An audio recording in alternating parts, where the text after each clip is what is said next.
Hi, I'm Marlene. My family mocked my basement-level paycheck life right in front of their guests, while I stood there, smiling like it didn't cut me wide open. They said I was figuring things out, that I was just behind. But what they were really doing was writing me out of their stories. One photo, one inheritance, one whispered dinner party joke at a time. I stayed quiet. For years. But what happens when the quiet one starts documenting everything? What happens when she stops asking for a seat at the table and builds her own? Would you keep playing along if your own family saw you as an embarrassment? Or would you finally stop smiling? It had been over a year since I'd last been invited to one of Callista's dinner parties. I used to tell myself it was because I was busy, that they didn't want to bother me with all their gatherings. But deep down, I knew better. So when her message came, formal, almost sterile, I paused for a moment before answering, "Sure, I'll be there." I showed up 10 minutes early, as I always did. Callista's home gleamed with the kind of curated elegance that made you hesitate before sitting down. White marble counters, crystal pendant lights, minimalist art on every wall. It felt more like a showroom than a home, but that was her style. Everything in place, no room for smudges. Callista greeted me with that rehearsed half-hug of hers and a quick glance over my shoulder, like she was already checking for someone more important. Lyle, her husband, stood by the wine cart in a navy blue pullover, swirling a glass like he had a clue what he was doing. Vera, our mother, floated around, offering bruschetta and small talk to strangers she wanted to impress. Sable leaned against the island, phone in hand, always too busy, but never actually busy. I told myself I was here to enjoy the evening, to be part of the family again. Maybe, I hoped, this time I wouldn't be the background noise. It didn't take long to prove me wrong. Callista had gathered a mix of people, colleagues from her firm, some of Lyle's tech friends, a few social climbers from their neighborhood. I was seated at the end of the table, near the kitchen entry, sandwiched between a woman who ran a wellness startup and a man who introduced himself as In Mergers. They nodded politely when I said I worked at the public library. During introductions, Callista smiled sweetly and said, "This is my sister, Marlene. She's doing some great work at the library, like a little community gig." Lyle, without missing a beat, laughed. "Yeah, and if she ever loses that gig, we'll have to put her on the family payroll, right?" The table chuckled. Someone said, "Must be nice to have a fallback plan." I felt the heat rise in my chest, but I smiled. Because that's what you do when your dignity is chipped in public. You smile like it's nothing. Then, a woman in a red silk blouse asked, "So what exactly do you do there?" I explained that I coordinated literacy programs, managed local archives, helped underprivileged teens find resources. But I could see it in her eyes. She stopped listening halfway through, already turning back to the guy from M&A. Dinner went on. They passed around the truffle risotto like it was salvation, laughed about ski trips and second homes in Vermont. Every now and then, someone would drop a phrase like, "scaling up," or "IPO window," and I'd just nod, sipping my water, pretending it made sense. At one point, Vera clinked her glass and said, "Isn't it nice when everyone's doing so well?" She glanced at me like I was the exception. I excused myself under the pretense of helping in the kitchen. Callista was already in there, laughing with a guest from her company. "She's sweet," she said, slicing lemon tarts. "Just not built for much more than she's doing now. You know?" Her voice was soft, like she thought kindness could dilute the insult. I stood just out of view, next to the microwave, my reflection looking back at me in the metal door. The kind of smile I wore was one you practiced in the mirror for years, meant to keep people from asking too many questions. That was when it clicked. I wasn't a sister to her. I was her stage prop, the contrast she used to highlight how far she'd climbed. I went back to the table, sat down, and someone joked about investing in Bitcoin. I smiled and said, "That's okay. I don't make enough to plan for the future." The table laughed again. This time, I let them. But something in me shifted. Not because they laughed, But because I understood, finally, I'd let them. I stopped expecting kindness, started watching instead. I watched how Callista only used the word family when there was a photo op involved. How Vera praised everyone's accomplishments except mine, unless it made her look charitable. How Sable nodded along to jokes she wouldn't dare make herself, but never once told them to stop. After dessert, I helped gather plates.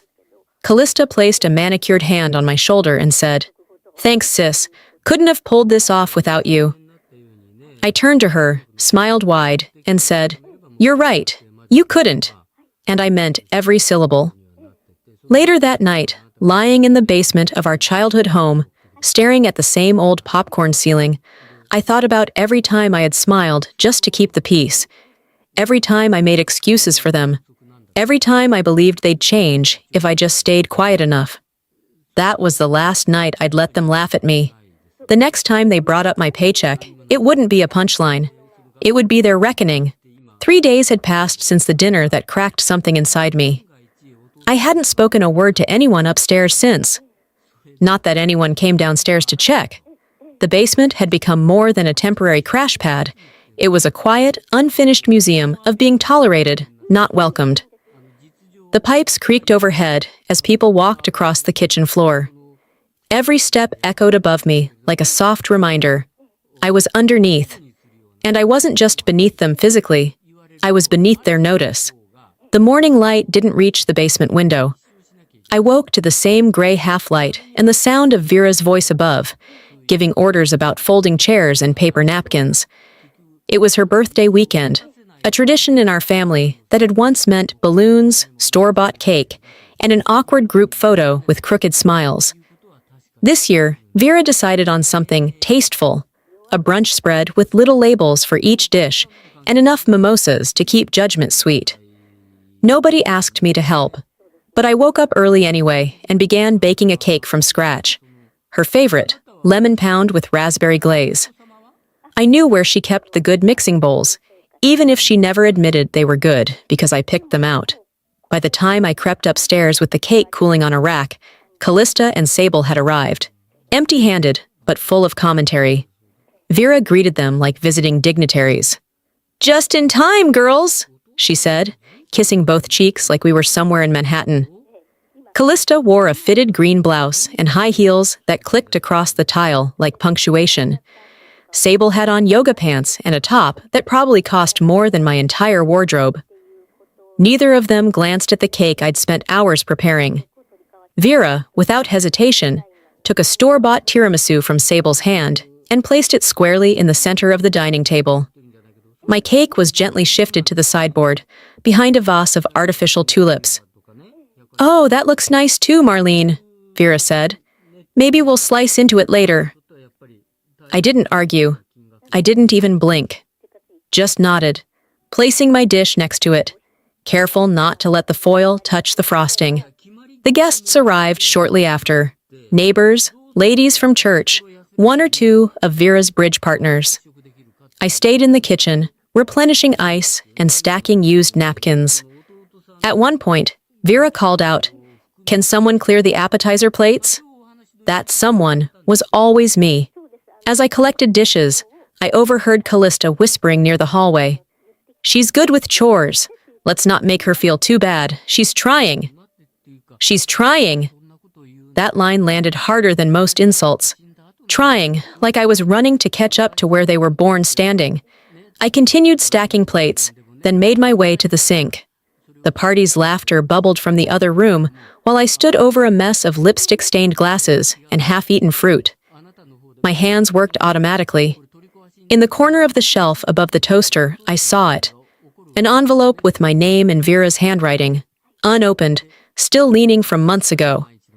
It had been my birthday then. She had said she was too busy, that we'd do something later. I guess later meant never. Just then, Vera's voice rang out. "Let's get a photo before the food disappears." I dried my hands, stepped into the living room, in time to see them lowering the phone, laughing. "Oh," Vera said, spotting me. "We already took one. Don't worry, honey. We'll Photoshop you in later." They all chuckled. like it was a perfectly reasonable solution. I smiled again. I was getting good at it. Not the joyful kind, but the polite kind. The kind you use to make sure people don't feel guilty for forgetting you until it's convenient. When the guests were gone and the house had settled, I sliced a small piece of my own cake. Nobody had touched it. I wrapped the rest in foil and took it with me downstairs. The basement smelled faintly of old books and laundry detergent. I sat on the edge of the bed, fork in hand, staring at nothing in particular. Sometimes being in the room doesn't mean you're part of it. You can smile, serve, bake the cake, but they'll still forget to include you in the picture, unless they need to edit you in afterward. I opened my laptop, created a folder, titled it, Receipts, for me. Not to be shared yet, just saved. A collection of moments they would call exaggerated if I ever dared to speak them aloud. I didn't know how long I'd stay, but I knew this time I wouldn't leave empty-handed. 4 days after Vera's birthday, I was grabbing my coat from the hallway hook when something on the wall made me stop. It was new, a framed photo, freshly mounted, slightly crooked. The kind of detail you only notice when something else feels off. I moved closer. There they were, Callista, Lyle, Sable, Vera, standing in front of the living room window, all smiling like a toothpaste ad. I studied the image, letting my eyes comb every face. My stomach sank. I had been at that dinner. I took that picture. I'd stood by the kitchen island, angling the camera just right so the chandelier wouldn't glare off Vera's glasses. But I wasn't in the photo, not even in the background, not cropped, not blurred, just not there. They didn't forget me, I whispered to myself. They edited me out. My fingertips tingled like I'd touched a live wire. I backed away slowly, coat forgotten, eyes locked on the perfect illusion of family smiling without me. It wasn't the first time. My mind spiraled back to the community bake sale last summer. I'd baked 6 dozen apple hand pies from scratch.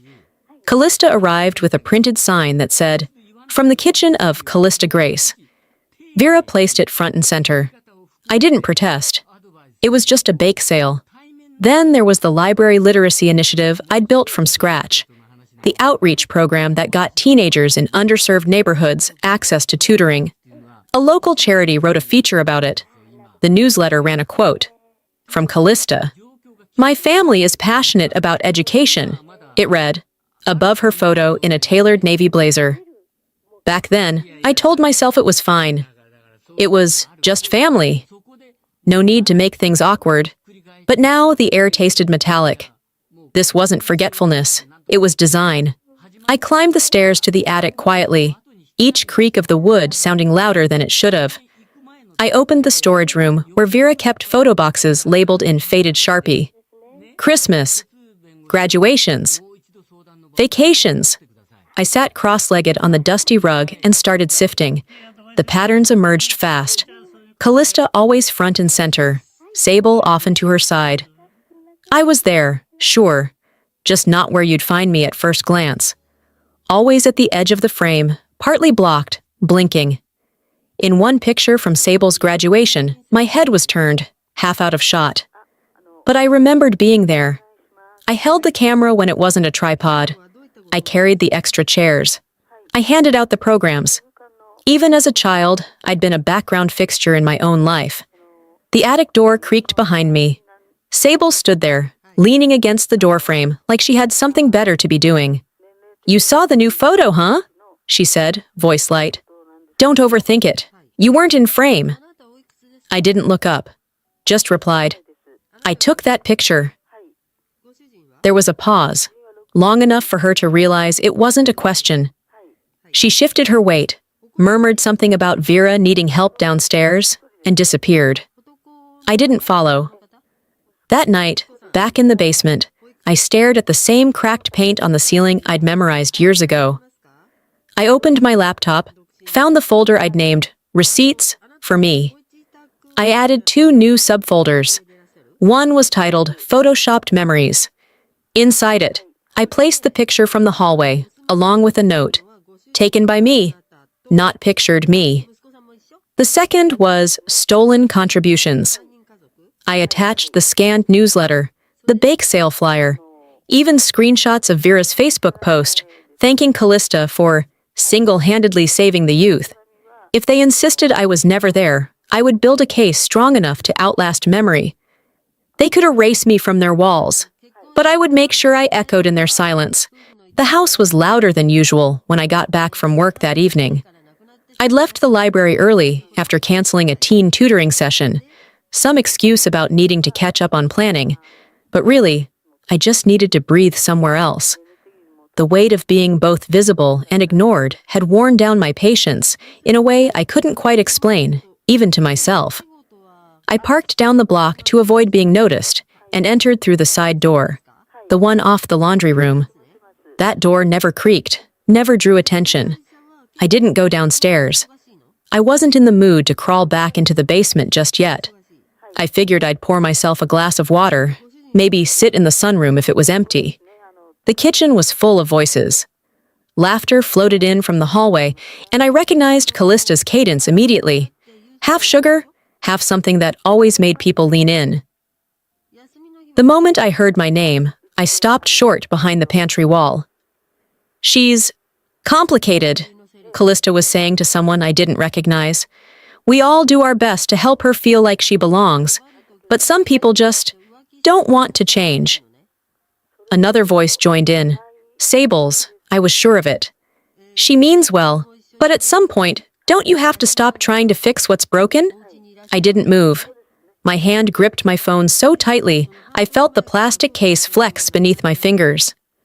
"I mean," Callista added with a chuckle, "she's not a bad person. She just doesn't add anything. She's like wallpaper. You don't really notice it until it peels."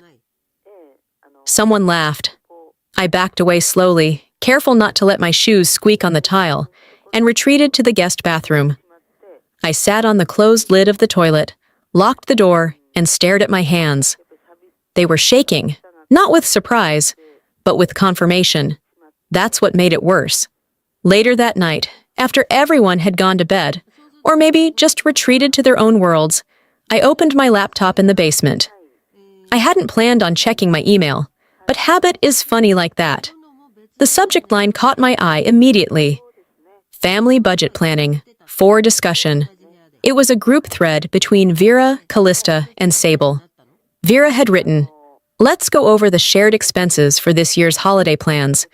Marlene doesn't really contribute, so we'll need to cover her portion like always. I'll mention something to her if needed." Callista replied, "Honestly, she'd probably be relieved not to be included. She gets uncomfortable when things get real." I read it 3 times before realizing something. My name was on the CC line. Someone had accidentally included me in their little financial autopsy. I didn't reply. Instead, I took a screenshot and dropped it into my Receipts for Me folder. I renamed the subfolder, Not Mistakes. The next morning, the dining room was set for another meal. Not formal, not announced, but just enough that it required place settings and warmed scones.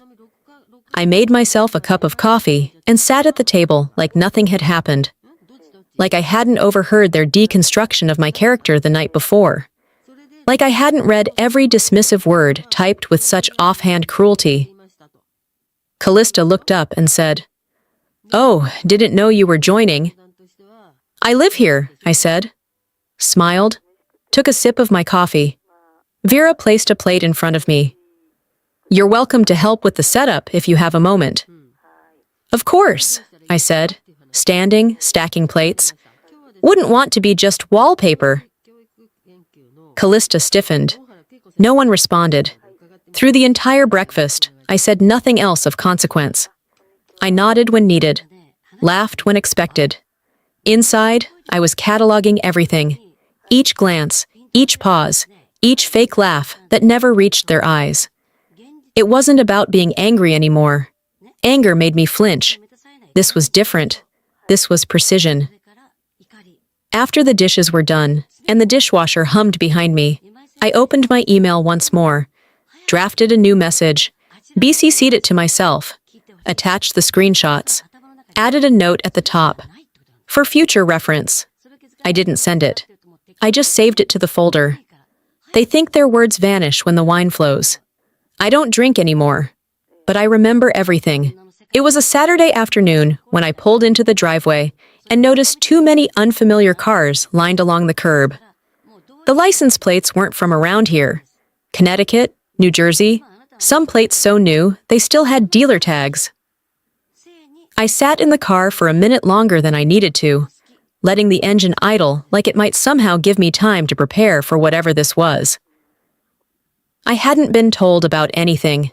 No text, no message, nothing on the calendar, but the voices and laughter spilling from the windows made it clear something was happening. Not for me, never for me. I slipped through the laundry room entrance, trying to be invisible in a house that had always preferred me that way. As I reached the hallway near the stairs, I heard Vera's voice ringing with that familiar high-pitched charm she reserved for outsiders. "And down here," she said, pausing with the same chuckle I'd heard at every brunch and charity mixer, "is where my youngest is figuring things out. It's cozy enough for now." A murmur of polite pity followed. Someone said, "Oh, bless her heart." Another voice, clipped and too cheerful, "Well, at least she's close to family." I didn't move, didn't breathe, just stood frozen at the bottom of the steps, while a group of women I didn't know stood a few feet above me, peering down toward the closed basement door like it was a museum exhibit labeled, "Struggles of the Faintly Employed." They didn't open the door. That wasn't the point. I wasn't supposed to hear it. By the time they'd moved on to Vera's renovated powder room and repurposed guest suite, I was already in the kitchen, pretending to drink water. Callista sent me a message a few hours later. "Mom said you were home earlier? Sorry if the church ladies startled you." I didn't reply. I screenshotted it instead, added it to my folder. No need to feed them with responses they could twist into gratitude. Silence, I'd learned, carried more weight than words when used properly. They had taught me to stay quiet, to avoid making things uncomfortable. I was just doing what they raised me to do, only now I was doing it for me, not them. That night, after the last car had pulled away and the house grew still, I sat on the edge of the bed in the basement and opened a new draft in my email. Subject line, verbatim.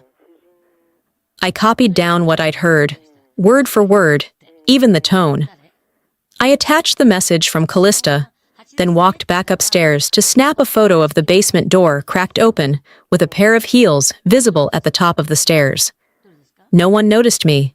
When I came back down, I whispered into the dark, "This is how you build history no one can deny." I didn't cry, didn't scream, I documented. That's what I do. What I've always done. The next morning, the sun filtered through the tiny basement window, just enough to make my laptop screen glow faintly. I checked the folder, receipts, for me, and created a new one inside, public versions. I wasn't planning to release anything, not yet, but I wanted it organized. When you've been accused of being messy all your life, precision becomes a kind of rebellion. Later that day, while folding laundry in the corner, another text came in from Callista. "Everything okay?" No punctuation this time. Maybe she sensed the shift. I stared at it, let the words hang there for a moment, then smiled. A real one this time, the kind that doesn't need to be polite. I hit delete. They think silence is a weakness, but it's a language I speak fluently now. You taught me to stay silent. Now I'll use it better than you ever did. The voicemail came mid-morning. I was shelving returns at the library, trying to stay present, focused on the rhythm of decimal systems and dust jackets, when I saw the missed call from my credit union. Their message was calm, professional. "We noticed unusual activity associated with your name on a secondary account. Please contact us at your earliest convenience." I paused. I hadn't opened anything new. No new card, no new loan. My gut didn't twist at first.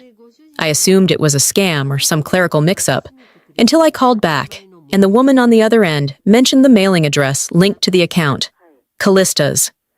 I felt a sudden drop in my chest, like I'd missed a step going downstairs. I didn't ask any more questions. Just thanked her for the heads up and said I'd come in directly.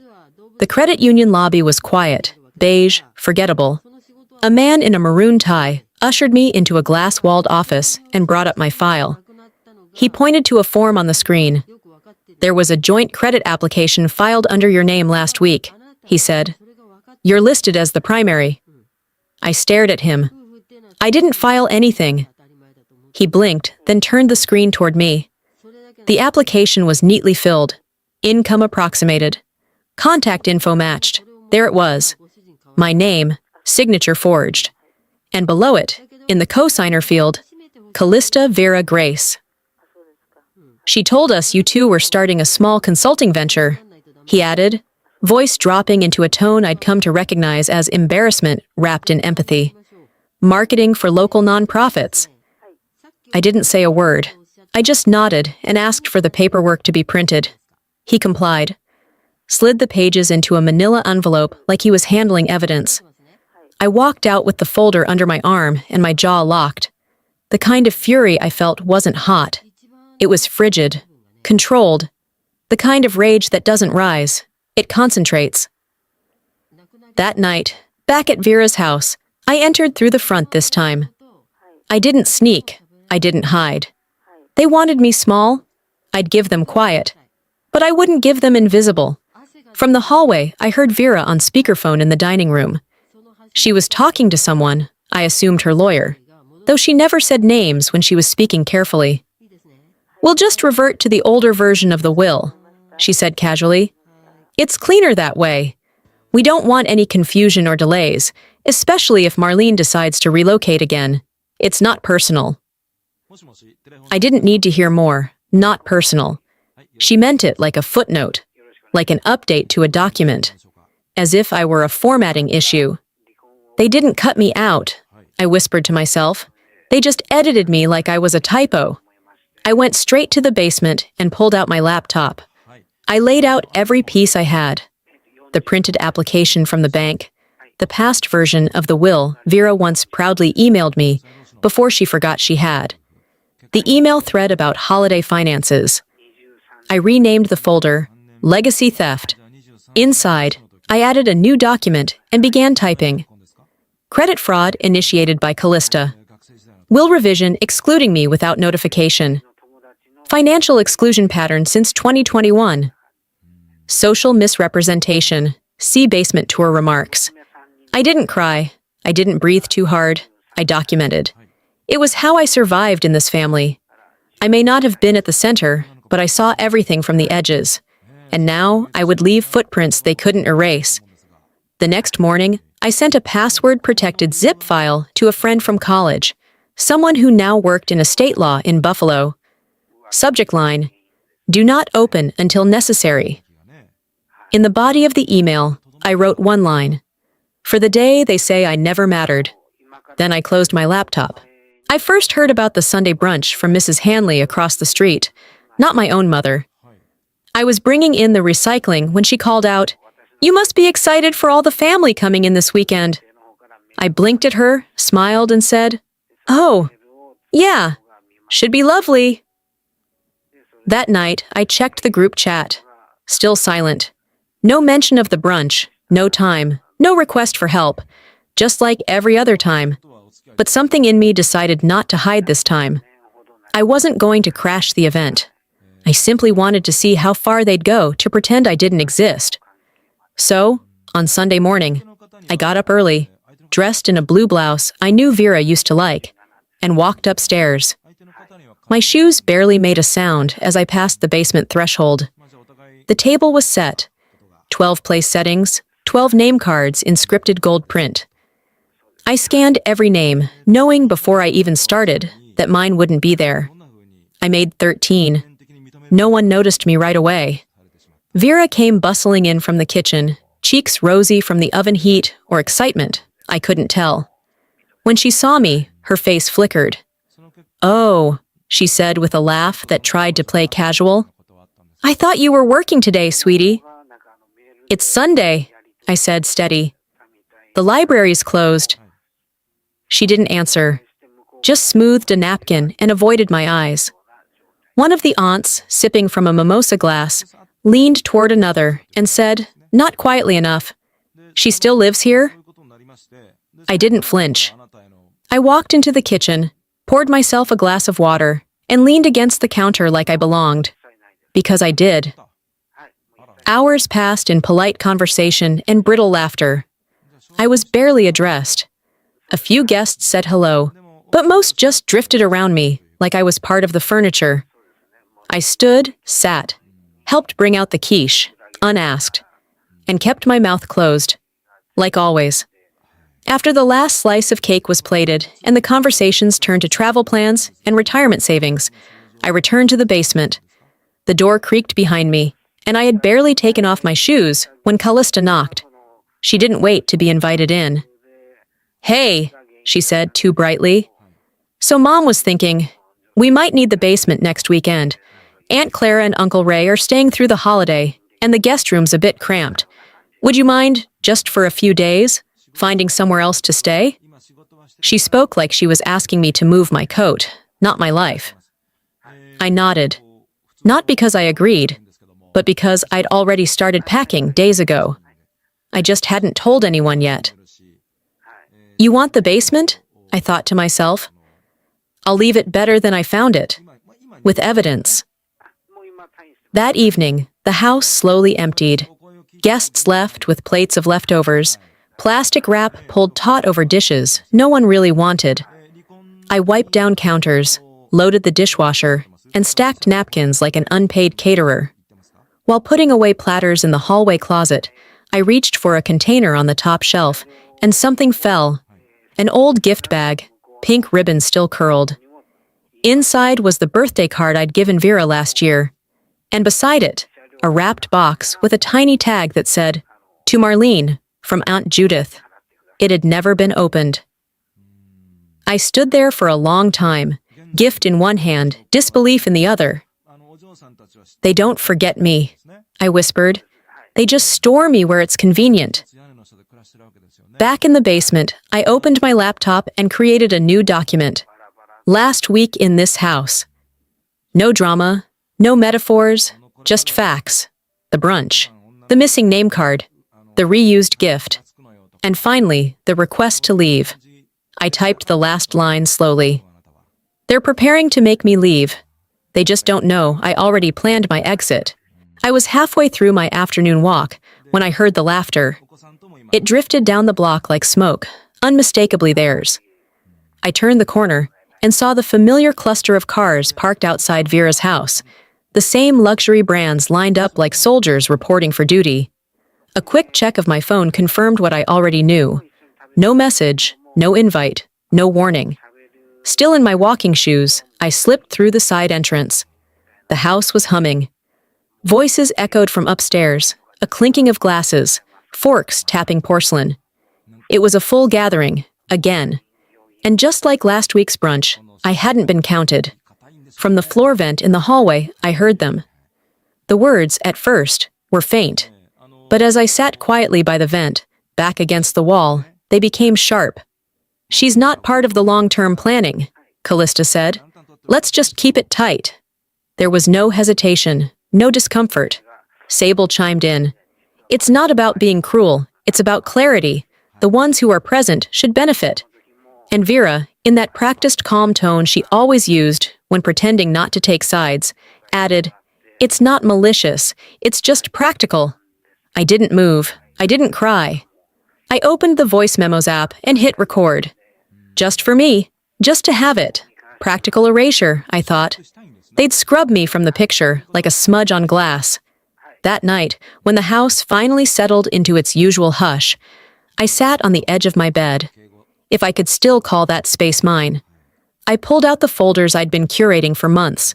Screenshots, clipped emails, old texts, photos they never knew I had. Then I zipped it all together and titled it simply, "Just so we're clear on the narrative." I didn't second-guess the recipients. I sent the file to every extended relative still breathing, second cousins, Dad's sister in Tampa, even Vera's church friend who once hosted the prayer breakfast. No message, no explanation, just the file and a subject line. I stared at the sent confirmation for a long time, then leaned back in my chair, breathing slower than I had in weeks. The replies started rolling in within an hour. From a cousin I hadn't seen since high school. "Are you okay?" Another. I had no idea this was happening. One message stood out. From my father's sister, Aunt Lillian. We hadn't spoken in years. "Your mother should be ashamed," she wrote. "But I imagine she won't be. People like her don't see what they do. They see what they need." I didn't respond. To any of them. I didn't need sympathy. I needed silence to speak for once. I spent the next hour reading and archiving every message. I breathed in the disbelief, the confusion, the awkward apologies. They were the kind of responses people gave when their curated idea of your life shattered in their inbox. Then, after the buzz quieted, I composed one final message. This one was not for the wider audience. It went to exactly 3 people: Vera, Callista, and Sable. No preamble, no apology. "Thank you for everything. I won't be needing anything else from you." I hit send. Then I shut the laptop with both hands, slowly, like closing the lid on a casket. I packed a small duffel bag, folding only what mattered, what I'd bought for myself, earned for myself. I didn't take the framed photo of us in Vermont, or the tea set Vera gave me one Christmas after a silent fight. I didn't want their things. I wanted space. I turned out the light in the basement, looked around one last time at the place they said I was figuring things out, and locked the door behind me.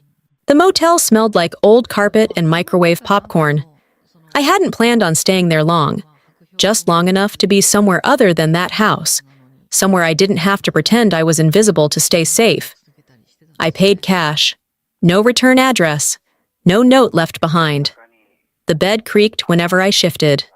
The air conditioner made a low, wheezing sound, like it, too, was tired of being relied on. I lay there in the dark with the glow of my phone lighting up every 10 minutes, like clockwork. Missed call. Missed call. Voicemail, text, repeat. Vera, Callista, even Sable, who usually preferred silence to involvement. I didn't answer. Not one of them. I watched the screen light up, fade, light up again. Then I let it die on the nightstand. I wasn't waiting for a specific message. I just needed to see them try. Even if it was too late. By mid-morning the next day, I started receiving forwarded messages. A cousin I barely spoke to sent a screenshot of a group chat. Callista had posted something like, "She misunderstood the situation. It wasn't meant to be cruel, just a lot of stress, miscommunication." Someone had replied, "Then why does it read like a press release?" A family friend I'd forgotten still had my email address wrote, "You said it without screaming." That's what makes it hit harder. I read it twice. It felt strange to see words of support. Not because they didn't matter, but because I had stopped expecting them. The phone buzzed again that afternoon. A voice note this time, Sable. I debated for a second, then played it. "You didn't have to air it like that," she started. Her voice was sharp, rehearsed. "There were better ways to handle it." Pause. "But I guess we all knew. We just didn't expect you to say it first." That part caught me off guard. I listened to the message twice. Didn't delete it. Didn't respond either. It just sat there, a time-stamped moment of unintended honesty. That evening, while flipping channels on the motel TV to distract myself from my own thoughts, my phone buzzed again. A neighbor, Mrs. Hanley, texted a photo. It was Vera, sitting alone on the porch, elbows resting on her knees, staring out at nothing. The caption said only, "She's been out there for hours." I zoomed in. Vera looked smaller somehow, like time had caught up with her all at once. I thought I'd feel satisfaction. I didn't. I felt distance. That's all. Later that night, I logged onto a cloud backup from my laptop. For curiosity's sake, I pulled up the old family hallway photo on my phone, the one I wasn't in. A new picture had replaced it, Mrs. Hanley said. Just flowers now. Nothing personal, no people. Guilt? Or just a new design choice? I didn't care enough to guess. I opened a new document and titled it, Closure log. I added entries by date, time of calls, who said what, screenshots, voicemails, Sable's message. I wasn't keeping it to reopen old wounds. I was keeping it to close the ones I never got a chance to name. I whispered aloud, I won't ghost them, but they'll never again get the version of me who asked to be let in. It had been a week since I locked the basement door behind me. I didn't leave a note. I didn't tell a soul. But somehow, the silence made more noise than all the arguments I never bothered to start. I returned to the community center for the first time in months. The smell of old paper, floor polish, and too much donated coffee hit me before I even walked through the front door. A few heads turned. Mrs. Grogan from the front desk blinked, then smiled too wide like someone seeing a ghost. I smiled back, small, polite. She didn't ask questions, just handed me the clipboard to sign in. I spent the afternoon helping sort donated books, simple titles, some with cracked spines, some still wrapped in plastic. A church friend of Vera's passed by the door at one point and did a double take. She leaned in, voice low. They're not saying much, but people are talking. I nodded once. That was enough. Later that day, back at the motel, a certified envelope waited for me at the front desk. White, formal, no return address. But I recognized the handwriting. Callista's. The script she used to sign Christmas cards and thank you notes, now used to file a complaint with the credit bureau. Inside was a letter stating that I had unknowingly triggered a review of shared credit activity. It was worded so carefully, I almost admired the effort. She was trying to get ahead of whatever investigation might come, trying to make it look like a clerical error. I took a photo of the letter, then forwarded it to my attorney friend with the caption, in case she tries to spin it. No rage, no panic, just management. I had finally learned that truth doesn't need volume, it needs clarity. That evening, while scrolling through old emails, my cousin Darlene sent me a file, a video. I tapped play and watched Vera, standing in the multi-purpose room of her church, speaking to a group of women seated in folding chairs with coffee in hand. Families are messy, she said, her voice slow, measured. But we should never let our wounds become weapons. The women nodded. One even hummed. Vera placed her hand on her chest. We pray and we forgive, because that's what binds us. I closed the video before it ended. It wasn't guilt, it was strategy. She didn't want to look like a mother who'd lost her child. She wanted to sound like a matriarch managing emotional logistics. It's not guilt, I whispered. It's fear of being irrelevant. The next morning, a text came from Sable. I didn't know how far it had gone, she wrote. You should have said something sooner. I stared at the message, then typed my response slowly. I did. You just weren't listening when it was still quiet. That was it. I didn't add a period. I didn't wait for her reply.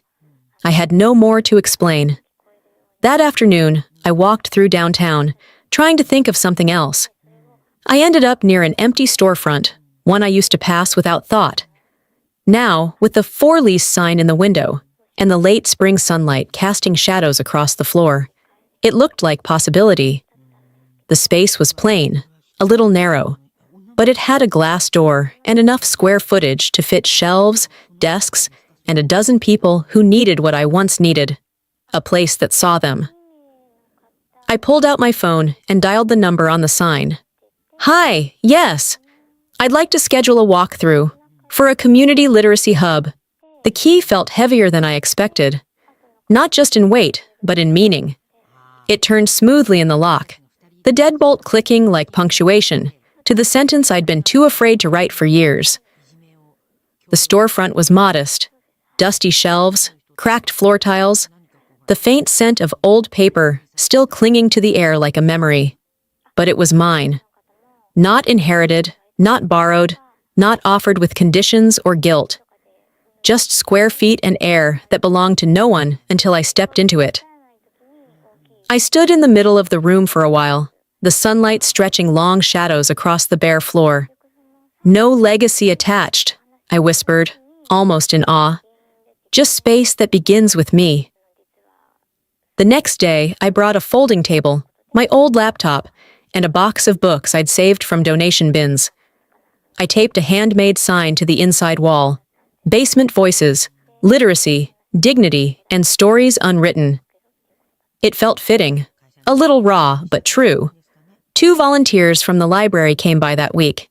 Ellie brought coffee and pastries. Marcus helped reassemble the old bookshelves. No one asked about my family. They just showed up and saw me for what I was doing, not where I'd been hiding. That meant more than I could admit out loud. A few days later, I received a letter in the mail. Handwritten, no return address. But I knew the penmanship, Vera's neat, schoolteacher cursive. It wasn't long. I don't know how to be a mother to a woman I underestimated. No apology, just that. I read it twice, folded it gently, placed it in a folder marked Kept, Not Replayed. Then I kept working. Callista called the following morning. Her name lit up my phone screen like a flare from a fire I had no interest in reigniting. I watched it ring, then silenced it. I imagined the conversation they'd want now, the polished reasoning, the carefully worded olive branches. But I didn't answer. I chose my new bookshelves instead. They didn't need an explanation, and neither did I. Not everything left behind needs to be reclaimed. That afternoon, I stood by the glass door of the space as the sun began to sink. The soft hum of street life drifted in, kids laughing across the street, a car door slamming, the gentle rattle of wind against the awning. I took out a marker and with slow, deliberate motion, wrote on the glass from the inside. Director, Marlene. It wasn't about ego, it was about visibility. They had tried to erase me, to trim me from photos, plans, wills, conversations. But I had rewritten myself. I stood there as the light faded, the letters drying into permanence behind the glass. They tried to erase me. I wrote myself in. The banner flapped slightly in the early summer breeze as I stepped back to admire it. White canvas, bold navy letters, Basement Voices, a literacy collective. I secured the final zip tie to the metal frame and felt the shift inside me. Not adrenaline, not nerves. Just a solid, anchoring pride. This wasn't something anyone handed me. It wasn't a role someone else carved out for me. This space bore my name, my fingerprints, my voice. No one could shrink it. People started to arrive. Neighbors, former library patrons, a few students I'd mentored back when I still wore that ID badge around my neck every weekday. Someone from the local paper took photos. A retired teacher I adored, Miss Langdon, cut the ribbon with shaky hands and a tearful smile. They tried to define me by my paycheck, I thought, but I defined myself by what I built.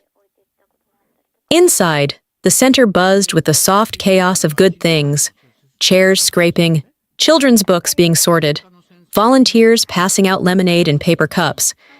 2 women from Vera's church, ones who used to avoid eye contact with me during Sunday coffee hour, stood by the snack table arranging fruit. One of them leaned in, speaking just above a whisper. "Your mom was quiet at service today," she said, "but she sent a donation." I nodded, offered a polite smile, and turned back to the registration table. I didn't need her money. I needed her honesty. Maybe this was her version of both. The small ceremony began in the corner, near a mural the kids had painted over the past week. A library board member said a few words, then someone nudged me forward. "I didn't prepare anything," I started, facing the small crowd. "But maybe that's better." I paused, letting my eyes settle on each face, noticing the ones I didn't expect to show up more than the ones I did.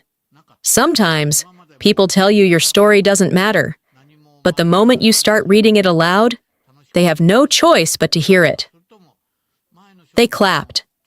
Not loud or theatrical, just enough to say, "We see you now." I didn't cry, but everything inside me softened. That evening, back at my apartment, the one above the bookstore where no one knew my middle name or how long I'd stayed in that basement, I turned on my laptop. I scrolled through the old folders, like flipping through photo albums. The file names read like journal entries, not mistakes. Verbatim, legacy theft. Then the one that held it all, receipts, for me. I hovered over it for a moment. My finger hesitated, not because I wasn't sure, but because I was fully aware of what it meant to let it go. And then I deleted it.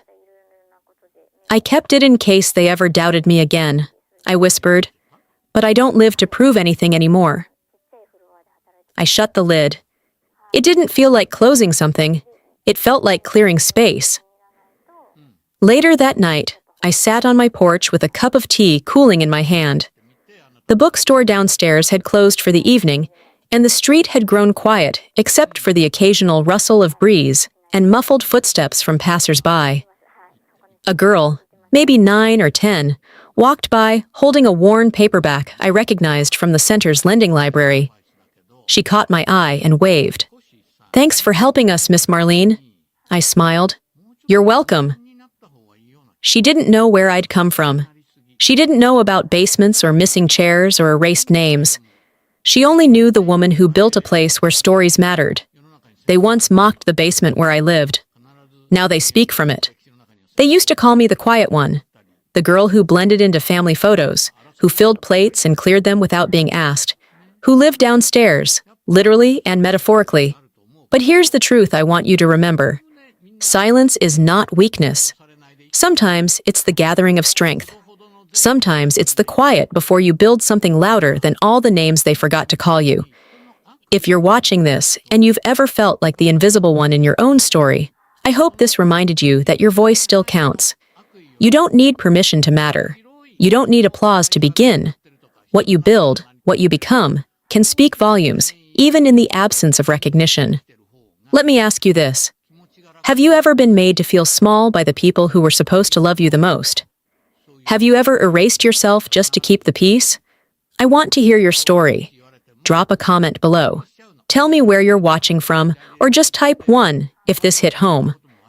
And hey, if this story touched something in you, don't keep it to yourself. Subscribe to the channel so you don't miss the next story. We've got more voices to lift, more silence to rewrite. Thank you for listening. You were never alone in the basement, and you're not alone now.